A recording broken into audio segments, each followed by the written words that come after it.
আসসালামু আলাইকুম। প্রিয় শিক্ষার্থী বন্ধুরা, তোমাদের সকলকে আমার চ্যানেলে স্বাগতম জানাচ্ছি। সেই সাথে স্বাগতম জানাচ্ছি আজকের এই গণিত ক্লাসে। এখন আছি তোমাদের গণিত বইয়ের 44 পৃষ্ঠায়। এই পৃষ্ঠায় দেওয়া পরিমাপের উদাহরণ অঙ্কগুলো আমরা সমাধান করব। বন্ধুরা, তোমরা যারা আমার চ্যানেলটি সাবস্ক্রাইব করনি, তারা সাবস্ক্রাইব করে আমার চ্যানেলের সাথে থেকো। আমার ভিডিও নিয়ে যদি তোমাদের কোনো মতামত থাকে তাহলে কমেন্টসের মাধ্যমে জানাতে পারো। 1 নম্বর উদাহরণ, 16 একর জমিতে 420 মেট্রিক টন আলু উৎপন্ন হলে 1 একর জমিতে কি পরিমাণ আলু উৎপন্ন হয়? অঙ্কটির সমাধান দেখি। 16 একর জমিতে আলু উৎপন্ন হয় 420 মেট্রিক টন। তাই লেখা হলো 16 একর জমিতে উৎপন্ন হয় 420 মেট্রিক টন আলু। 1 একর জমিতে আলু অবশ্যই কম উৎপন্ন হবে, সেই জন্য 420কে 16 দিয়ে ভাগ দিতে হবে। সুতরাং 1 একর জমিতে উৎপন্ন হয় 420 ভাগ 16। 16 দিয়ে 420কে ভাগ করলে ভাগফল পেলাম 26.25 মেট্রিক টন। এখন এই 26.25 মেট্রিক টন থেকে 26 মেট্রিক টন এখানে লেখা হলো, আর বাকি থাকে 0.25 মেট্রিক টন। আমরা জানি 1 মেট্রিক টন সমান 1000 কেজি। এখন এই 0.25 মেট্রিক টনকে 1000 দিয়ে গুণ দিই, তাহলে কেজিতে প্রকাশ হলো, গুণফল হলো 250 কেজি। আমরা জানি 100 কেজি সমান 1 কুইন্টাল। এখানে যেহেতু 250 কেজি, তাই 200 কেজি তো হবে 2 কুইন্টাল। তাই লেখা হলো এখানে 2 কুইন্টাল, আর অবশিষ্ট 50 কেজি লিখলাম এখানে 50 কেজি। তাহলে ভাগফল হলো 26 মেট্রিক টন 2 কুইন্টাল 50 কেজি। সুতরাং 1 একর আলুর উৎপাদন 26 মেট্রিক টন 250 কেজি। উদাহরণ 2, রায়হান 1 একর জমিতে ধান চাষ করে 4 কুইন্টাল ধান পেয়েছে।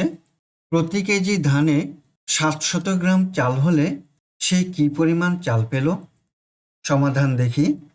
এখানে প্রতি কেজি ধানে অর্থাৎ 1 কেজি ধানে চাল হয় 700 গ্রাম। আমরা জানি 100 কেজি সমান 1 কুইন্টাল, তাহলে 4 কুইন্টাল সমান 400 কেজি। সুতরাং 400 কেজি ধানে চাল হয় বেশি হবে, তাহলে 700 দিয়ে 400কে গুণ হবে। গুণফল হলো 2,80,000 গ্রাম।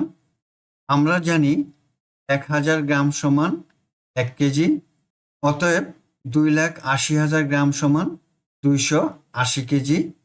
100 কেজিতে যদি 1 কুইন্টাল হয়, তাহলে 200 কেজিতে হবে 2 কুইন্টাল, আর 80 কেজি এখানে লিখলাম।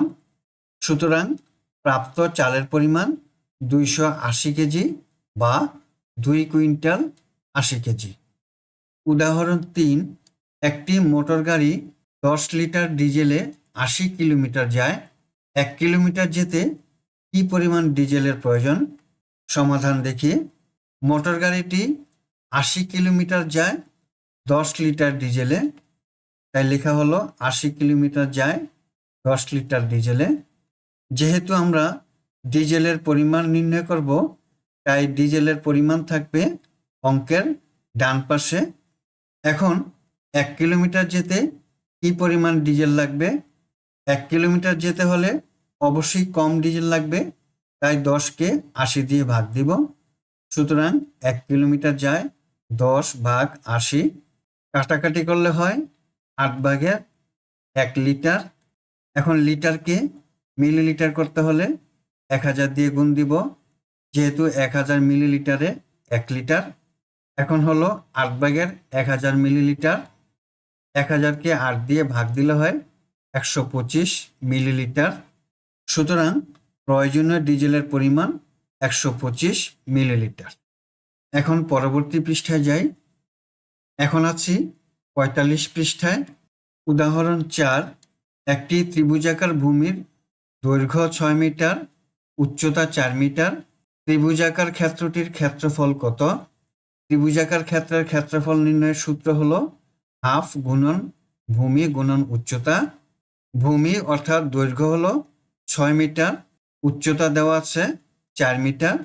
2 দিয়ে 6কে ভাগ করলে হয় 3, 3 চেরা 12 বর্গমিটার। সুতরাং ত্রিভুজাকার ক্ষেত্রটির ক্ষেত্রফল 12 বর্গমিটার। উদাহরণ 5, একটি ত্রিভুজাকৃতি জমির ক্ষেত্রফল 216 বর্গমিটার, এর ভূমি 18 মিটার হলে উচ্চতা নির্ণয় করো। আমরা জানি ত্রিভুজের ক্ষেত্রফল হাফ গুণন ভূমি গুণন উচ্চতা। ত্রিভুজের ভূমি দেওয়া আছে 18 মিটার, ক্ষেত্রফল দেওয়া আছে 216 বর্গমিটার। 2 দিয়ে 18কে ভাগ করলে হয় 9, লেখা হলো 9 মিটার গুণন উচ্চতা সমান 216 বর্গমিটার। এখন উচ্চতা নির্ণয় করব, তাই বাম পাশে রাখলাম উচ্চতা সমান 9 মিটার দিয়ে 216 বর্গমিটারকে ভাগ দিব, ভাগফল হলো 24 মিটার। সুতরাং উচ্চতা 24 মিটার। উদাহরণ 6, পাড়সহ একটি পুকুরের দৈর্ঘ্য 80 মিটার, প্রস্থ 50 মিটার। যদি পুকুরের প্রত্যেক পাড়ের বিস্তার 4 মিটার হয় তবে পুকুর পাড়ের ক্ষেত্রফল কত? এখানে একটি চিত্র আঁকা আছে। পুকুরের দৈর্ঘ্য হলো 80 মিটার, প্রস্থ হলো 50 মিটার এবং পুকুরের পাড়ের বিস্তার হলো 4 মিটার। অঙ্কটির সমাধান দেখি। প্রথমেই পাড়সহ পুকুরের ক্ষেত্রফল নির্ণয় করি। পাড়সহ পুকুরের ক্ষেত্রফল হবে দৈর্ঘ্য গুণন প্রস্থ। দৈর্ঘ্য 80 মিটার, প্রস্থ 50 মিটার, ক্ষেত্রফল হলো 4000 বর্গমিটার। এবার পাড়বাদে পুকুরের দৈর্ঘ্য, পাড়সহ ছিল 80 মিটার, পুকুরের পাড়ের দুই পাশের দৈর্ঘ্য হলো 4 মিটার করে, তাই 4 দুগুণে 8 মিটার বিয়োগ দেওয়া হলো। পাড়বাদে পুকুরের দৈর্ঘ্য হলো এখন 72 মিটার। আবার পাড়বাদে পুকুরের প্রস্থ নির্ণয় করব। পাড়সহ পুকুরের প্রস্থ হলো 50 মিটার, শুধু পাড়ের প্রস্থ হলো দুই পাশে 4 মিটার করে 8 মিটার, তাই বিয়োগ দেওয়া হলো 4 দুগুণে 8 মিটার। পাড়বাদে পুকুরের প্রস্থ হলো এখন 42 মিটার।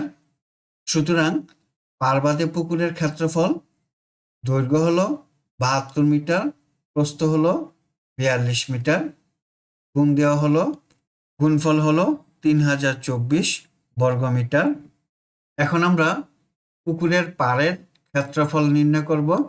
পুকুরের পাড়ের ক্ষেত্রফল হলো পাড়সহ পুকুরের ক্ষেত্রফল 4000 বর্গমিটার বিয়োগ পাড়বাদে পুকুরের ক্ষেত্রফল 3024 বর্গমিটার। 4000 থেকে 3024 বর্গমিটার বিয়োগ দিলে বিয়োগফল হয় 976 বর্গমিটার। সুতরাং পুকুরের পাড়ের ক্ষেত্রফল হলো 976 বর্গমিটার।